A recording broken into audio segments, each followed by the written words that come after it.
Aujourd'hui, nous voyons des personnes de 90 ans ou plus repousser les limites de l'âge. Elles font des marathons, des défilés de mode ou sautent en parachute. Alors vous pensez que c'est génétique et qu'elles ont de la chance? Eh bien non, ces personnes ont tout en point en commun, c'est d'avoir gardé une activité physique régulière tout au long de leur vie. Brian Johnson, c'est ce milliardaire américain qui investit des millions de dollars et s'est converti en véritable cobaye humain pour rajeunir et vivre le plus longtemps possible. Il se définit lui-même comme un athlète professionnel du rajeunissement. Le sport est naturellement un des piliers de son protocole de longévité. Et à 46 ans, il a de meilleures capacités physiques que la plupart des jeunes de 18 ans. Dans cette vidéo, je vous détaille les exercices physiques que pratique Brian Johnson pour rajeunir son corps, mais surtout, et c'est le plus important, je vous explique les 4 piliers théoriques de santé et de longévité à l'origine de ces exercices. Car l'objectif, ce n'est pas d'avoir les plus gros muscles ou les meilleures performances, mais de comprendre comment optimiser sa santé et rajeunir physiquement pour rester actif dans les meilleures conditions et le plus longtemps possible. Que vous soyez sportif ou non, ces principes sont à connaître et vous intéresseront, car ils sont universels et s'appliquent à nous tous. Avant de passer à la théorie, voici les exercices que pratique Brian. Il débute sa routine sportive tous les matins après son géant vert, 7 jours sur 7 sans exception. Il y a 26 exercices en tout, cela lui prend environ 1 heure. Dans ces exercices, on trouve du poids du corps comme les tractions ou les squats, ou avec des haltères et des élastiques. Il y a aussi des étirements et des exercices de mobilité. En plus de ces exercices quotidiens, 2 fois par semaine, il fait 2 exercices pour se tenir droit et améliorer sa posture. Et 3 fois par semaine, il pratique une séance de HIIT qui alterne des périodes d'exercice intense de quelques minutes avec des périodes de repos. À côté de ça, il joue au basket et au tennis avec son fils, et tous les dimanches, il court un trail de 5,5 km. Maintenant, voyons quelles sont les théories de longévité derrière ces exercices. Parce qu'avec Brian Johnson, rien n'est laissé au hasard, tout a un sens. Derrière sa trentaine d'exercices quotidiens, Brian Johnson suit presque à la lettre les concepts de longévité développés par le docteur Peter Attia dans son livre Outlive. L'idée générale est que les capacités et musculaires et respiratoires diminuent avec l'âge et surtout à partir de 50 ans, et le déclin s'accélère encore plus rapidement à partir de 65 ans. Pour contrer cette perte de capacité, il faut alors développer son corps au maximum aujourd'hui et continuer à l'entraîner tout au long de sa vie. On peut ainsi pouvoir vivre avec les mêmes capacités physiques que des personnes 20 à 30 ans plus jeunes que nous. À 45 ans, cela peut paraître anecdotique, mais à 80 ans, cela fait une grosse différence. Pour Peter Attia comme pour Brian Johnson, les entraînements tournent autour de 4 concepts ou piliers de longévité. Chacun de ces piliers a pour objectif de nous rendre plus forts, plus mobiles et plus endurants, mais aussi de diminuer les risques d'accident. Le premier pilier de la routine sportive de Brian Johnson pour maximiser sa santé et sa longévité, c'est d'entretenir sa masse musculaire et surtout sa force. L'activité musculaire améliore le fonctionnement de notre corps à tous les niveaux. Elle renforce le cœur, la densité de nos os, le système cardiovasculaire, le système immunitaire et notre santé métabolique. Mais en vieillissant, nous perdons notre masse musculaire. Cela commence dès 30 ans où nous perdons 5 à 10% de masse musculaire en 20 ans, puis à 50 ans, cela s'accélère. Moins 10 à 20% de masse en 10 ans. Et à partir de 60-65 ans, c'est plutôt moins 30% tous les 10 ans. Cool. En moyenne, vers 75 ans, nous aurons perdu environ 50% des tissus musculaires que nous avions à 25 ans. Et cela devient en plus un cercle vicieux. Moins nous avons de muscles, moins nous pouvons être actifs. Nous perdons le goût de faire des choses, ce qui nous rend moins actifs et nous fait perdre plus de muscles. Et en plus de la perte musculaire, nous perdons aussi notre force 2 à 3 fois plus vite, ce qui peut nous empêcher d'effectuer les tâches les plus simples de la vie quotidienne. C'est pourquoi il est utile de développer sa masse musculaire dès maintenant, pour partir de plus haut, et ensuite de la maintenir tout au long de sa vie.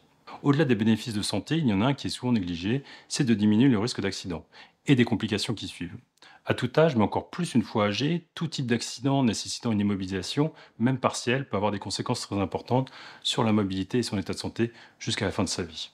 Il y a 4 ans, suite à une grosse chute, je me suis cassé la rotule du genou gauche. L'année dernière, j'ai dû faire une vingtaine de séances de rééducation rien que pour ça. La Haute Autorité de Santé française explique qu'une fracture de la hanche pour une personne âgée va avoir des conséquences dramatiques. 20 à 24% des personnes en meurent dans l'année. 10 à 30% deviennent dépendantes et 30 à 50% perdent en partie leur autonomie jusqu'à la fin de leur vie. Même si on n'en meurt pas, la longue convalescence va entraîner une perte rapide de masse musculaire et de force. Quel que soit notre âge, et dans tous les cas, ce sera long à récupérer. En développant sa masse musculaire et sa force, on devient plus fort. On est plus stable sur ses pieds, on se déplace mieux et plus facilement. On limite ainsi les probabilités d'accident. Et si un accident arrive, nos muscles peuvent nous protéger. Et notre meilleure densité osseuse peut empêcher une fracture ou limiter les séquelles. Le premier axe de développement musculaire de Brian Johnson pour vivre en bonne santé le plus longtemps possible, c'est de développer la force de sa poigne, le grip en anglais. Alors ça peut paraître simple, mais quand on y regarde, quasiment toutes nos activités physiques commencent avec la prise de quelque chose dans notre main. Cela nous permet de porter, de tirer, mais aussi de nous accrocher. Les études montrent que la force de notre poigne prédit notre espérance de vie. C'est un marqueur de la force de notre bras entier, mais aussi de notre force et de notre forme physique en général. Avoir plus de force dans nos poignets et nos doigts va nous permettre de porter des poids et surtout de continuer à avoir des activités physiques. En vieillissant, c'est aussi ce qui va nous stabiliser et nous permettre par exemple de nous accrocher à une rambarde pour éviter de tomber, ou de nous faire moins mal si nous tombons sur les mains. Par contre, si notre poigne est faible, Nous ne pouvons plus faire grand-chose, nous ne pouvons plus porter, et surtout, une grande partie des exercices physiques ne sont plus praticables. Brian Johnson a évoqué à plusieurs reprises dans ses vidéos son focus sur la puissance de son grip. Il utilise des poignées de renforcement et beaucoup d'exercices de son workout renforcent la force de sa poigne, notamment les séries de pull-up et de chin-up et l'exercice avec haltères et élastique. Le docteur Peter Attia donne comme objectif pour les hommes de pouvoir porter les haltères de la moitié de son poids dans chaque main pendant 1 minute. Donc si je fais 80 kg, de porter 40 kg dans chaque main. Et de 35% de son poids pour les femmes. Le deuxième axe de développement musculaire de Brian Johnson pour être en bonne santé, c'est de pouvoir porter et déplacer des charges. Le docteur Peter Attia explique que nous sommes le seul animal qui peut porter des objets avec des formes et des poids divers sur de longues distances. Il explique que ce doit être l'idée générale du travail en musculation, de développer tous les muscles qui nous servent à charger, à porter, à déplacer et à décharger un poids. Les mains, les bras, les épaules, le dos, les jambes, les fessiers, mais aussi tous les autres. En fait, c'est un travail complet. Il est préférable de privilégier les exercices qui sollicitent des groupes de muscles plutôt que des exercices spécifiques. Le docteur Attia recommande par exemple des exercices de pull, de traction vers soi, dans toutes les directions pour travailler les ensembles de muscles. Et en fait, près de la moitié des exercices de Brian Johnson vont dans ce sens. La luge pour s'échauffer, qui sollicite tout le corps et les articulations, les tractions avec élastique pour le haut du corps, des pompes. Il fait 3 types de squats, les nordiques, les tractions avec barre et les haltères pour les biceps et les triceps. Lorsque l'on souhaite développer sa force et ses muscles, il est important de prendre suffisamment de protéines. Idéalement, il faut avoir entre 1,5 g et 2 g de protéines par kilo de son poids chaque jour. Pour 80 kg, cela fait 120 à 160 g de protéines. Brian Johnson est à 1,4 g de protéines, mais il est en phase de maintenance. Je pense qu'il en a pris plus avant. Autre chose à considérer, c'est la créatine. C'est un acide aminé qui va aider à fournir des efforts musculaires. Elle se traîne une mauvaise réputation parce que les premiers à en prendre étaient les bodybuilders, et ils prenaient d'autres trucs pas terribles avec. Mais la créatine est naturellement présente dans notre organisme. Brian Johnson prend 2,5 g de créatine chaque matin. Si vous aimez le contenu de cette vidéo, je vous invite à vous abonner. Cela m'aidera à offrir plus de contenu et à vous d'être tenu au courant lors de la sortie des prochaines vidéos. Je vous remercie. Le deuxième pilier du workout de Brian Johnson pour ralentir son vieillissement et vivre plus longtemps, c'est d'augmenter sa mobilité et sa stabilité. Par rapport au développement musculaire, en fait, c'est tout le reste. C'est tout ce qui va nous permettre de mieux bouger, d'accroître notre mobilité et notre stabilité, et surtout sans nous blesser. C'est développer et renforcer ses muscles secondaires, les articulations, la flexibilité, la souplesse, l'équilibre, l'agilité, la précision, la rapidité et la posture.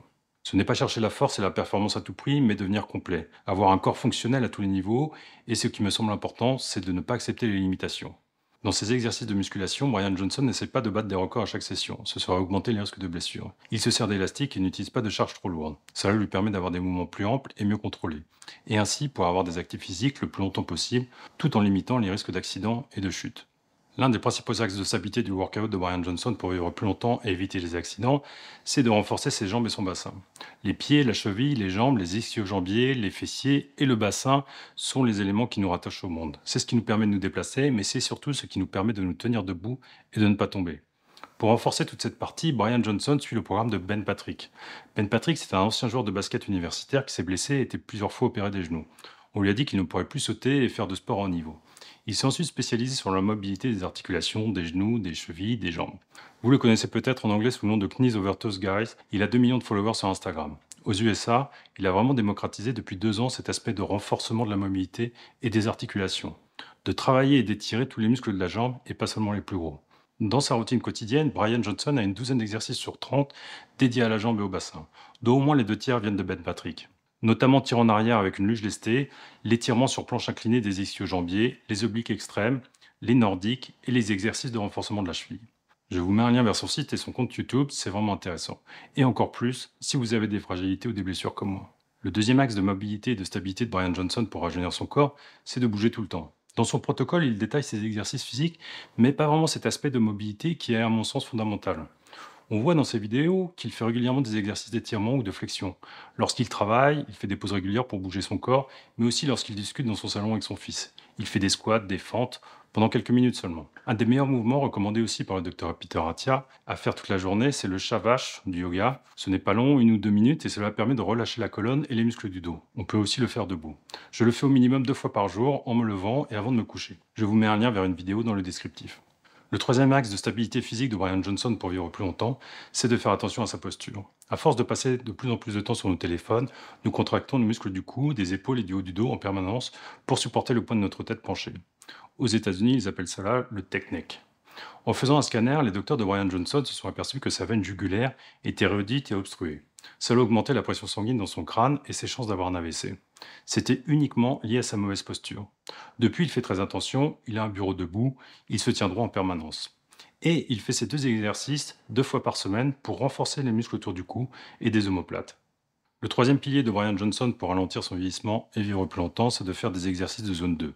Alors, les exercices de zone mesurent l'intensité de l'effort sur une échelle généralement de 1 à 5. Les zones 1 sont les exercices physiques faciles, par exemple la marche, et les zones 5 ou plus sont les exercices les plus durs comme une course de 100 mètres où l'on va tout donner. La zone 2, c'est le début de l'effort physique, la zone la plus basse du sport. C'est la zone où le rythme cardiaque est entre 60 et 70% de son plus haut. En gros, c'est une marche rapide sans courir. C'est l'état où l'on peut encore parler avec quelqu'un, mais ce n'est pas très agréable, parce qu'on manque un peu de souffle. Alors que zone 3, c'est quand cela devient quasiment impossible de faire des phrases longues, car le souffle est coupé. La zone 2 est variable pour chacun. Pour certains, la zone 2, c'est marche à 5 km/h, et pour d'autres plus entraînés, c'est plutôt 10 km/h en montant une côte. Mais dans tous les cas, c'est le moment où on commence à avoir un peu de mal à respirer. Faire régulièrement des exercices dans cette zone permet d'améliorer son endurance générale, sa santé cardiovasculaire, d'augmenter la combustion des graisses et de réduire le stress.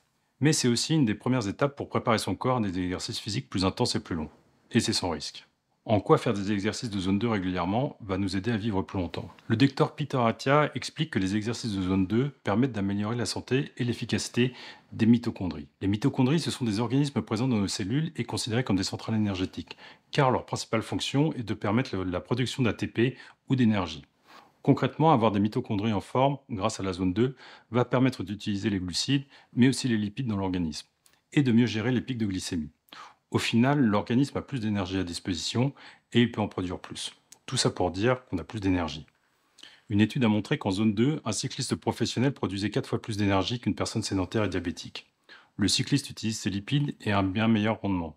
Pour la longévité, les exercices de zone 2 vont donc permettre d'avoir plus d'énergie et de capacité d'endurance, ce qui va nous servir dans la vie de tous les jours, mais aussi pour les autres activités sportives qui ralentissent notre vieillissement. Améliorer la zone 2, c'est renforcer ses fondations physiques pour toutes les autres activités. Quels sont les exercices de zone 2 que pratique Brian Johnson pour ralentir son vieillissement? Le docteur Peter Attia recommande de débuter par 2 séances de 30 minutes par semaine pour avoir les premiers bénéfices. Et ensuite, si possible, de faire au moins 3 heures par semaine en 3 ou 4 séances.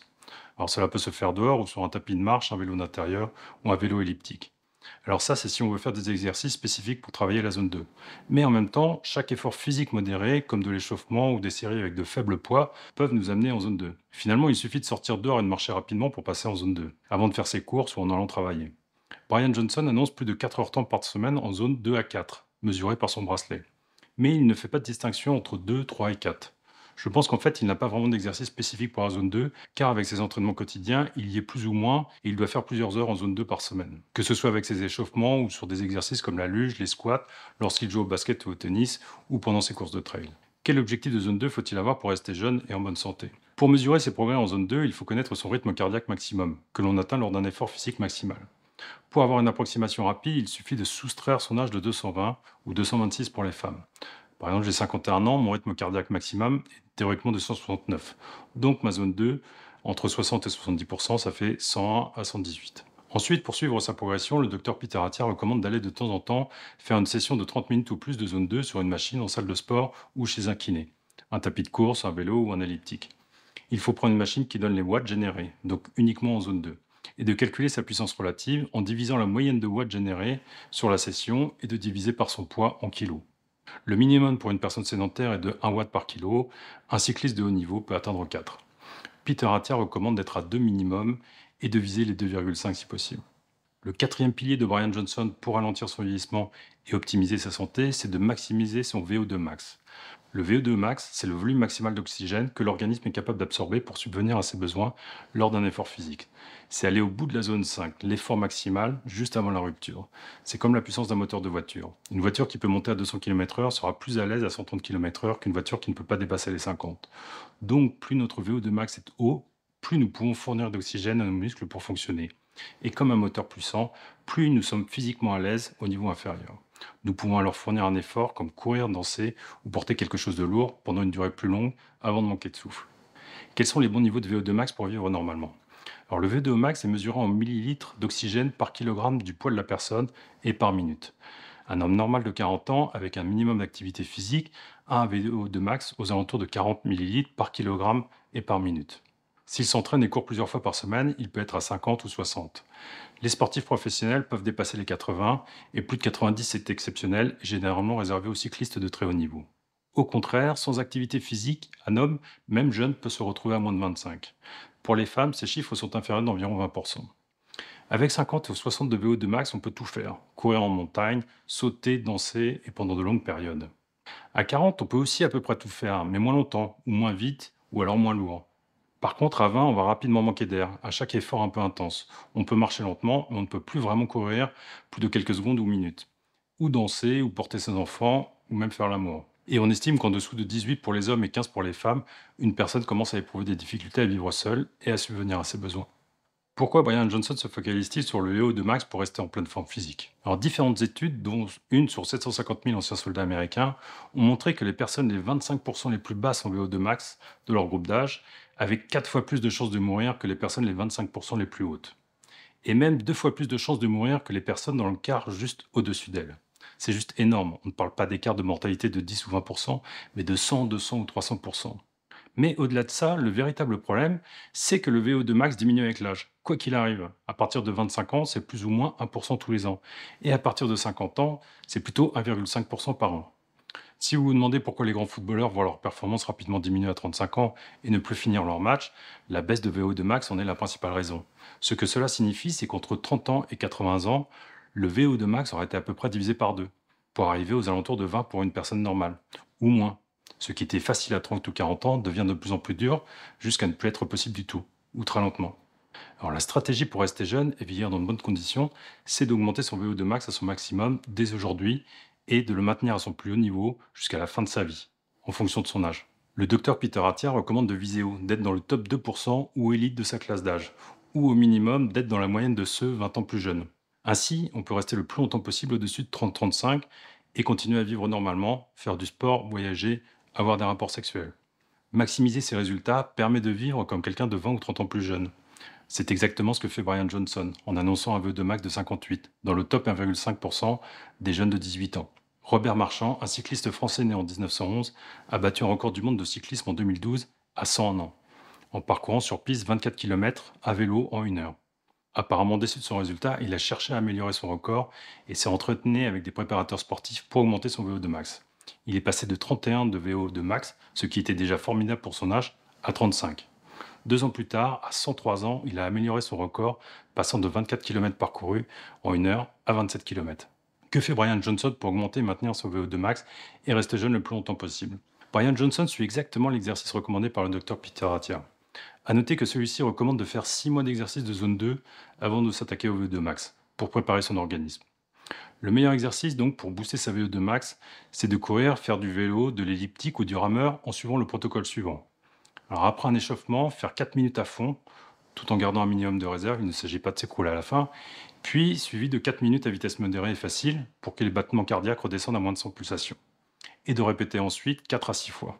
Ça fait quand même 30 à 50 minutes des plus désagréables. Mais bon, Peter Attia recommande de le faire 1 fois par semaine dans un objectif de longévité et 2 fois par semaine pour les sportifs et ceux qui veulent vraiment améliorer leur performance. Brian Johnson est au-dessus, il fait lui 4 séries à chaque fois, mais 3 fois par semaine. Et il alterne vélo, elliptique et rameur à chaque fois. Comment mesurer son VO2 max? Alors on peut le mesurer précisément au milieu hospitalier, chez certains médecins et apparemment aussi certaines salles de sport, avec un masque qui va mesurer les volumes d'air inspiré et expiré pendant un effort. Alors je ne l'ai pas fait, mais c'est apparemment super désagréable, car on nous demande d'aller au bout de l'effort jusqu'à ce que l'organisme ne puisse plus fournir. On peut aussi avoir une bonne estimation de son VO2 max avec des montres cardio spécialisées en running, comme les Garmin. Même si c'est moins précis, cela permet toujours de suivre son évolution. Et il existe des tests physiques intensifs qui permettent d'estimer son VO2 max en fonction du résultat réalisé. L'un de ces tests, par exemple, c'est de courir la plus grande distance en 12 minutes. En fonction de la distance, on applique une formule qui nous donne notre VO2 max. Je vous mets un lien avec différents tests physiques dans la description. Que penser du workout de Brian Johnson pour rester jeune plus longtemps? Lorsque je regarde son workout, il y a évidemment certaines choses que je ferais différemment. Néanmoins, pour moi, et toujours dans cette logique de maximiser ses capacités physiques et pulmonaires aujourd'hui et le plus longtemps possible, eh bien il ne manque rien. Il développe sa capacité musculaire, sa mobilité, sa stabilité, sa capacité respiratoire et il fait attention de ne pas se blesser. Pour moi, c'est super complet. Et c'est aussi un très bon point qu'il suive les exercices de Ben Patrick de renforcement des articulations. Cela montre qu'il est ouvert et prêt à tester tout type de solutions sans discrimination. Autre point, beaucoup de personnes sur Internet pensent que Brian Johnson n'a pas de vie, qu'il la dédie juste à son protocole. Pour moi, ce n'est pas le cas. Il fait 1 heure de sport par jour parce qu'il aime ça, mais il n'a pas de raison scientifique. Il l'a dit lui-même.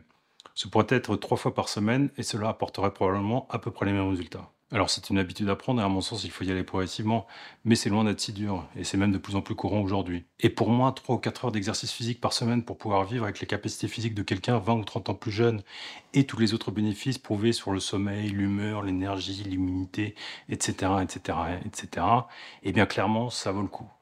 Alors comment adapter le workout de Brian Johnson pour rajeunir? Eh bien, son protocole peut sembler insurmontable, cela fait beaucoup d'informations d'un coup. Alors voici comment je procéderais si je devais débuter aujourd'hui. Je commencerai par les exercices de zone 2. Je ferai au moins 2 ou 3 marches rapides de 45 minutes par semaine en essayant de les coupler à mes déplacements que je fais d'habitude. En même temps, je commencerai à faire des étirements régulièrement la journée et des séances plus longues 2 fois par semaine. Aujourd'hui, pour mes exercices de mobilité, j'utilise une app française qui s'appelle GoWood, qui me crée des séances personnalisées de 8, 15 ou 22 minutes. C'est ce que j'ai trouvé de mieux. Je vous mets un lien dans la description. Après 3 à 6 mois, en fonction de ma forme, je ferai 2 à 3 séances de musculation par semaine en m'inspirant des exercices de Brian Johnson et de Ben Patrick. Je commencerai avec 4-5 exercices seulement et en ajouterai au fur et à mesure. L'important c'est de s'y tenir et de faire ces séances quoi qu'il arrive.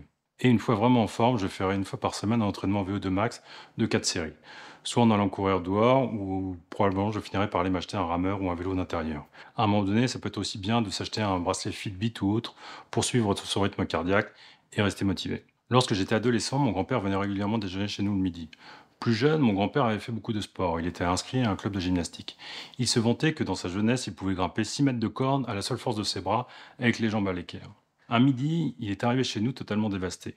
Il s'était arrêté en chemin pour faire des courses et après les avoir mises dans son coffre de voiture, il n'avait pas réussi à refermer le haillon. Alors c'était plus dur à l'époque, il fallait vraiment tirer et pousser pour refermer.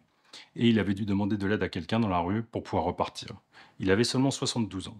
Et cela m'a marqué, il en avait presque les larmes aux yeux. Et il est mort seulement quelques années plus tard. Pour moi, ce moment a toujours été quelque part le début de la fin. Le but de cette vidéo est de faire en sorte que ce jour où nous ne pourrons plus fermer le haillon arrive le plus tard possible, mais aussi et surtout d'en profiter d'ici là. J'ai appris beaucoup de choses en réalisant cette vidéo et j'espère qu'elle a été de même pour vous. Merci de l'avoir suivi jusqu'au bout. Je vous invite à regarder maintenant une autre de mes vidéos sur Brian Johnson et la longévité, l'alimentation ou autre. Il y a beaucoup d'autres choses à découvrir. A tout de suite.